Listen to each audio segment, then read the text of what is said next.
আজকের রেসিপিতে থাকছে বাচ্চা থেকে বড় সবার পছন্দের চিজ বিফ বান। আর তৈরি করা যেমন সহজ, খেতেও কিন্তু দারুণ মজার হয়ে থাকে। একবার তৈরি করলে বারবার ফ্যামিলি থেকে রিকোয়েস্ট আসবে। আসসালামু আলাইকুম, আশা করি সবাই ভালো আছেন। আমি আলহামদুলিল্লাহ ভালো আছি। আজকে তৈরি করে দেখাবো চিজ বিফ বান। আর দেখুন কতটা সুন্দর লোভনীয় হয়েছে। উপরটা থাকবে একদম মুচমুচে আর ভিতরটা থাকবে চিজ আর বিফের পুরে ভরা। দেখুন কতটা সুন্দর হয়েছে।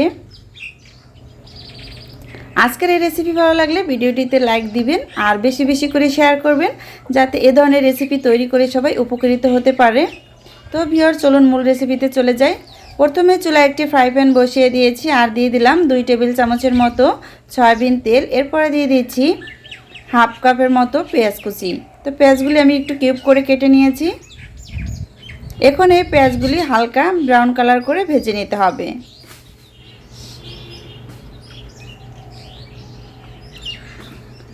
কিছু সময় ভাজার পর এখানে দিয়ে দিচ্ছি 2 টেবিল চামচ আদা রসুন বাটা আর 1 টেবিল চামচ পেঁয়াজ বাটা দিয়ে এটাকে হালকা ভেজে নিতে হবে, এতে করে এর কাঁচা গন্ধটা থাকবে না।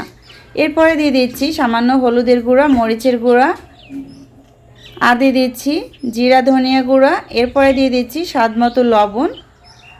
সামান্য একটু পানি দিয়ে মশলাটা কষিয়ে নিতে হবে। সবগুলি এখানে আমি হাফ চা চামচ করে দিয়ে দিয়েছি। এরপরে দিয়ে দিচ্ছি গরুর মাংস। এখানে হচ্ছে আমি গরুর মাংস নিয়ে নিয়েছি, কিউব করে কেটে নিয়েছি। এখন এগুলিকে খুব ভালোভাবে মশলার সাথে কষিয়ে নিতে হবে।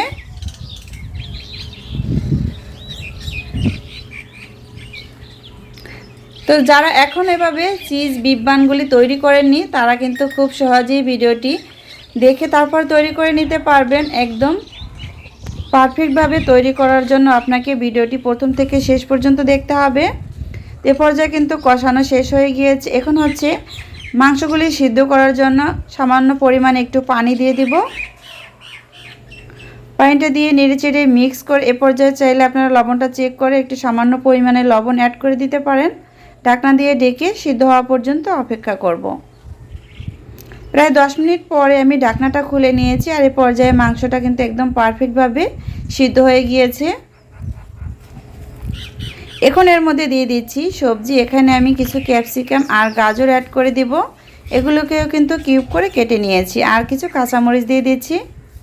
তারপরে হাফ চা চামচ দিয়ে দিচ্ছি কালো গোলমরিচের গুঁড়া দিয়ে খুব ভালোভাবে নেড়েচেড়ে মিক্স করে সবজিটা সিদ্ধ হওয়া পর্যন্ত অপেক্ষা করতে হবে। আর এখানে এই যে সবজি গাজর আর ক্যাপসিকাম দিয়ে দিয়েছি, এটা কিন্তু খুব সহজেই তাড়াতাড়ি সিদ্ধ হয়ে যায়।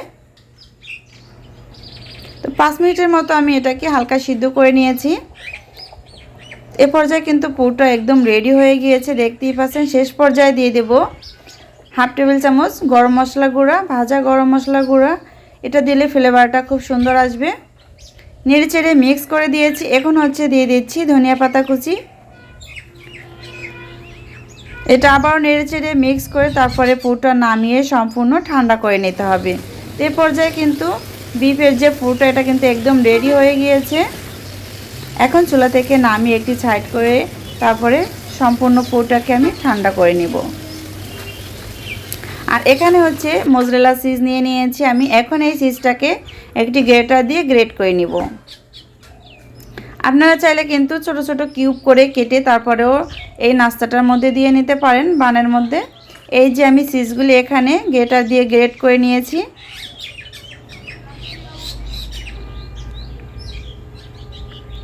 আর অন্যদিকে একটি মোলের ভিতরে আমি 3টি ডিম নিয়ে নিয়েছি আর দিয়ে দিচ্ছি স্বাদমতো লবণ, সামান্য পরিমাণে একটু, আর দিয়ে দিচ্ছি হাফ চা চামচ কালো গোলমরিচের গুঁড়া। ডিমটাকে খুব ভালোভাবে ফেটে নিয়েছি।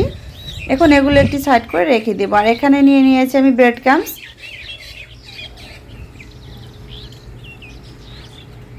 আর এই ব্রেড ক্রাম্বসগুলি কিন্তু আপনারা ঘরেই তৈরি করে নিতে পারেন। পাউরুটি ব্লেন্ডারে জারের মধ্যে ব্লেন্ড করে তারপরে হালকা একটু ভেজে নিলেই হবে বা রোদে শুকিয়ে নিলে হবে। পুরোটা চুলা থেকে নামিয়ে সম্পূর্ণ ঠান্ডা করে নিয়েছি। আর এখানে নিয়ে নিয়েছি পাউরুটি।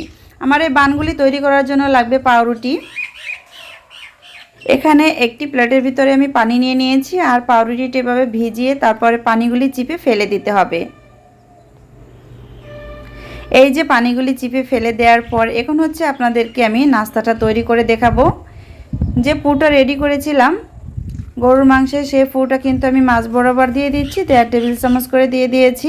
আর উপর থেকে দিয়ে দেব এখন মোজরেলা চিজ। আপনাদের ইচ্ছে অনুযায়ী যে পরিমাণে দিবেন এটা দিতে পারেন। এরপরে হচ্ছে সম্পূর্ণটা আমি কোট করে দেব।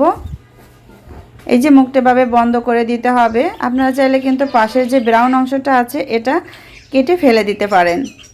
তো আমি কিন্তু একটা পাউরুটির কিছু অংশই ফেলে দিইনি। এরপর হচ্ছে এটাভাবে বলের মতো গোল করে নিতে হবে। আর এখানে যে ডিমটা আমি ফেটে রেখেছিলাম এটা দিয়ে খুব ভালোভাবে কোট করে তারপরে আমি ব্রেড ক্রাম্বস দিয়ে কোট করে নিব। তাহলে কিন্তু বানগুলি একদম রেডি হয়ে যাবে। তৈরি করা কিন্তু একদমই সহজ। আপনারা একবার দেখলেই কিন্তু এই বানগুলি তৈরি করে নিতে পারবেন। আর ছোট থেকে বড় সবাই কিন্তু এই চিজ বিফ বানগুলি পছন্দ করবে। এই যে ব্রেড ক্রাম্বসের ভিতর আমি গড়িয়ে নিয়েছি আর দেখুন একদম রেডি হয়ে গিয়েছে। এখন হচ্ছে এগুলো কিন্তু আপনারা 1 মাসের মতো ডিপ ফ্রিজে রেখে ফ্রোজেন করে রেখে দিতে পারেন। যখন ইচ্ছে তখন বাচ্চাদের স্কুলের টিফিনে অথবা বিকালের নাস্তায় ভেজে গরম গরম পরিবেশন করতে পারবেন। এখন হচ্ছে আমি ফ্রাই প্যানে এগুলি ভেজে নেব। আর সবগুলি বান একইভাবে আমি তৈরি করে নিয়েছি। চুলা আগে থেকে একটি ফ্রাই প্যান দিয়ে পরিমাণ মতো তেল দিয়ে গরম করে নিয়েছি। আর চুলার আঁচটা মিডিয়াম টু লোতে রেখে তারপরে এই বানগুলি ভেজে নিতে হবে। কিছু সময় পরে উল্টে দিচ্ছি। এভাবে উল্টে পাল্টে খুব সুন্দর একটা সোনালি কালার যখন চলে আসবে তখন এই বানগুলি তেল ঝরিয়ে উঠিয়ে নিতে হবে।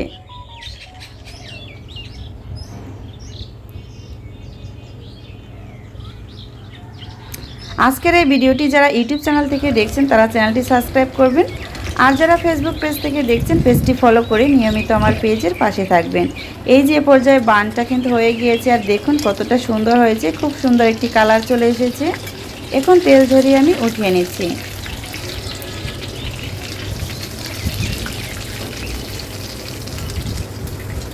এই যে এখানে তেল ঝরিয়ে বানগুলি উঠিয়ে নিচ্ছে আর দেখুন কতটা লোভনীয় হয়েছে।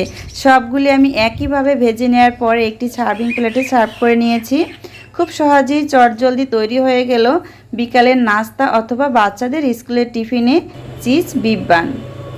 আর দেখুন উপরটা কতটা মুচমুচে থাকবে আর ভিতরটা থাকবে একদম সফট আর চিজ আর বিফের পুরে ভরা।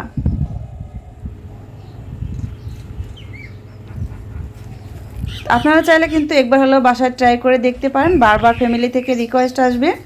তো আমার ভিডিওটি যদি ভালো লেগে থাকে তাহলে বেশি বেশি করে শেয়ার করবেন। আজ এ পর্যন্তই। সবাই ভালো থাকবেন, সুস্থ থাকবেন। আল্লাহ হাফেজ।